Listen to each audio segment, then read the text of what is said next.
Bismillahirrahmanirrahim. I'm Hussnain Ali, chemistry teacher, A levels. Here in this video, we will be going through the MCQs number 26 to 30 of Mod 2 paper 1. In the MCQ 26, the examiner was asking which formula represent an ester that will form propanolic acid on hydrolysis with dilute sulfuric acid.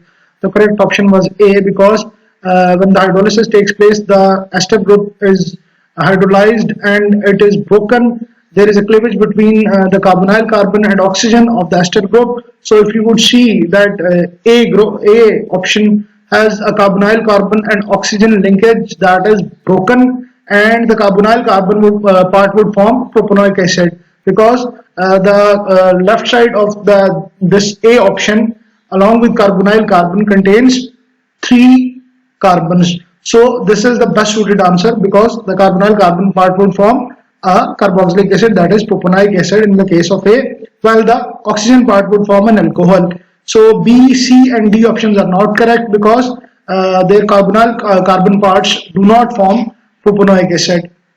Well, in the case of 27th MCQs, the examiner was asking the hydrocarbon C17H36 can be cracked. Which compound is the least likely to be produced? This is the main statement, the least likely to be produced in this reaction.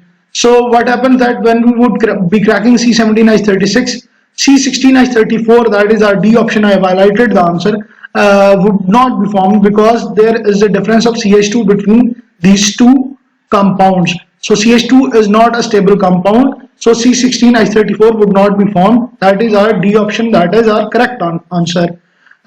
In the statement of MCQs number 28, the examiner was saying how many geometrical cis-trans isomers are there of Higgs 2,4-diene. So you can see the structure of the Higgs 2,4-diene.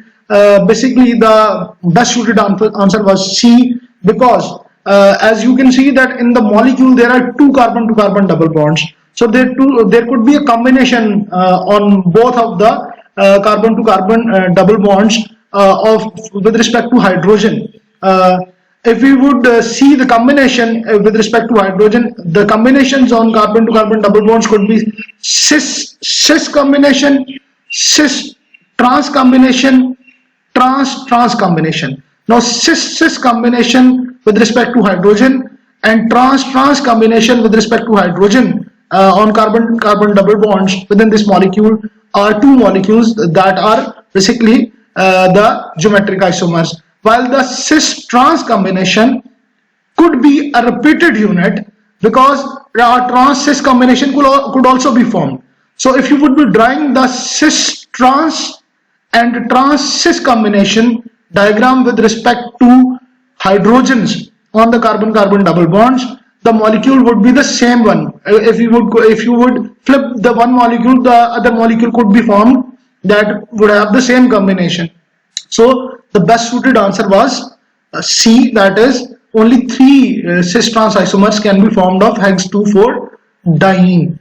In the case of 29th MCQs, the examiner was saying the depletion of the ozone layer in the upper atmosphere reduces the Earth's natural protection from harmful ultraviolet radiation. Which compound would cause the most depletion of the ozone layer? So this was a question that was related to ozone layer depletion, and the best suited answer was A, because the chlorofluorocarbons are the basic ingredients that are depleting the ozone layer. So in the whole combinations of the 4 options, the best answer would be A, because A is a chlorofluorocarbon, because it contains carbon, chlorine and fluorine only. So this molecule would be the most reactive molecule and would be depleting the ozone layer to a greater extent. In the 30th MCQs, the examiner was saying the presence of halogens in an organic compound may be detected by warming the organic compounds with aqueous silver nitrate. Which compound would produce a precipitate quickest?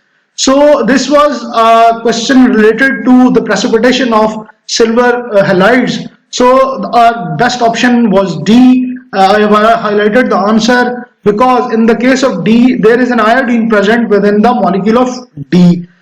The iodine to carbon length is the longest length amongst all of these carbon to halogen bonds.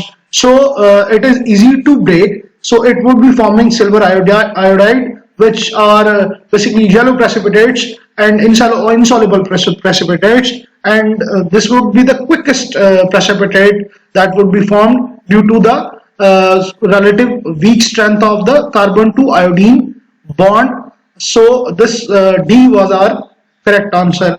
Hopefully this video would be useful for you. I thank you all.